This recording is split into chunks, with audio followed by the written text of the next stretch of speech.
जय माता दी। आज चाहिँ भाइ र म निस्कियौँ। अलिकति भाइको काम थियो र त्यसको लागि निस्कियौँ। अनि यो हेर्नु हाम्रो गाउँको घर मुठुरी हो।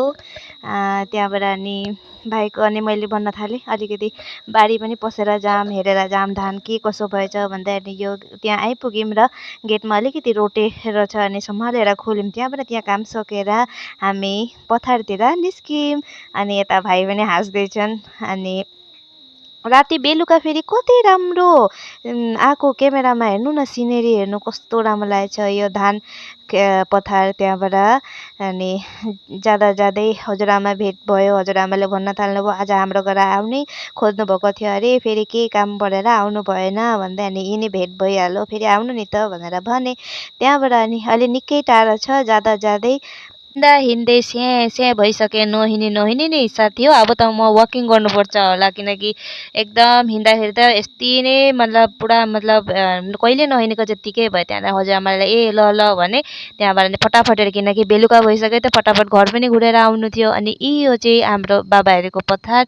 यो धान चाहिँ राम्ररी हुँदैछ, अझै समय छ यहाँ हुनका लागि। अनि यता साइडमा चाहिँ हाम्रो काकाहरूको त भइसकेछ। अनि हामी सनसेट हेर्न कति रमाउँछौँ नि। हेर्नु यहाँ कति राम्रो हामी सनसेटको बेलामा आइपुगेको छौँ। त्यही पनि घाम अलिकति डुबिसकेको छ, त्यति राम्ररी देखाइ पाएन।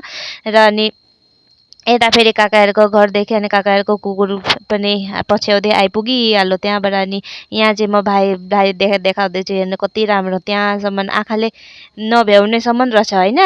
र यसरी हेले मलाई फेरि यस्तो हरियालीहरू यति राम्रो लाग्छ नि। त्यहाँबाट अनि म त फुर्केर नि एउटा गानामा नाच्नै छालेँ। आउँथ्यो दसैँ आउन तपाईँले नि, यस्तो मजा भएको छैन कहिले नि। किन भन्नु साथी भन्नु त, किनकि म दसैँमा आएको थिएँ माइत, र अहिले तिहार आउन आँटिसक्यो, म यहीँ छु। अनि योभन्दा रमाइलो के हुन्छ होइन।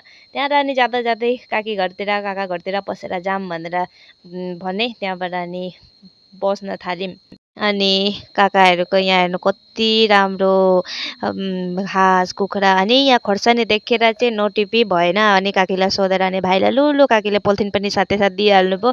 अनि खोर्सानी चाहिँ हामी टिप्न थाल्यौँ। अर्ग्यानिक खोर्सानी है। अनि गाउँघरको कति राम्रो लाग्छ नि सब्जी, कति मिठो लाग्छ। खोर्सानीहरू पनि फट्टै पच्दैनन् कि, दबाई हालेकोहरू त फट्टै पच्छन्।